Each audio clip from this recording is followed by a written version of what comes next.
Chair খোয়াতেই ক্ষোভ, তৃণমূলের slogan তুলে হুঁশিয়ারি এবার দিচ্ছেন কে? মলয় রায়। পানিহাটি পুরসভার চেয়ারম্যানের চেয়ার ছাড়তে হয়েছে মলয়কে। অনেক কিছুই খেলা হবে বলছেন পদত্যাগী মলয়।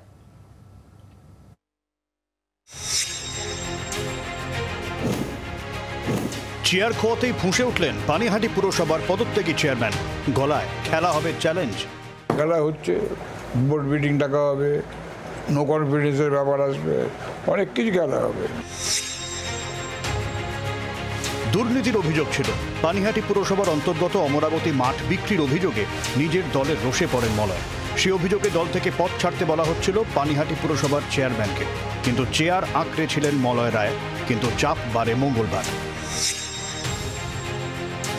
মঙ্গলবার পানিহাটির পুরপ্রধান মলয় রায়কে সরাসরি ফিরহাদ হাকিম চেয়ারম্যানের পদ ছাড়তে বলেন।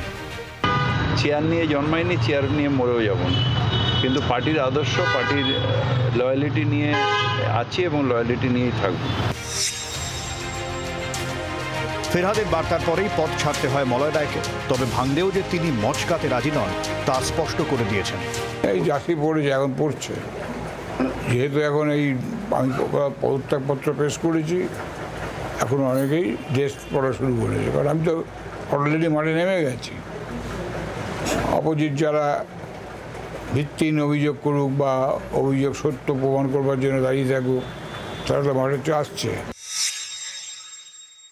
যতক্ষণ পর্যন্ত কোনো সিদ্ধান্ত না হচ্ছে ততক্ষণ পর্যন্ত চেয়ারম্যানের ফাংশন আমি করতে পারি, এটা বিএমএ বলছি।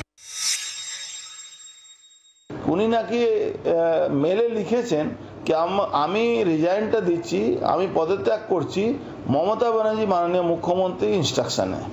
কতটুকু গ্রহণযোগ্য আছে না আছে আমি জানি না, কিন্তু আসলে পশ্চিমবাংলা তো আইনের শাসন নেই, শাসকের আইন থাকে। রাজনৈতিক মহল বলছে পানিহাটি পুরসভায় মলয় রায়ের খেলা এখানেই শেষ। এখনই এমন বলা যাবে না। এক্সট্রা টাইমে কি হয় নজর সকলে। ব্যুরো রিপোর্ট, জি24 ঘন্টা। বাংলার আওয়াজ, বাঙালির আবেগ, জি24 ঘন্টা।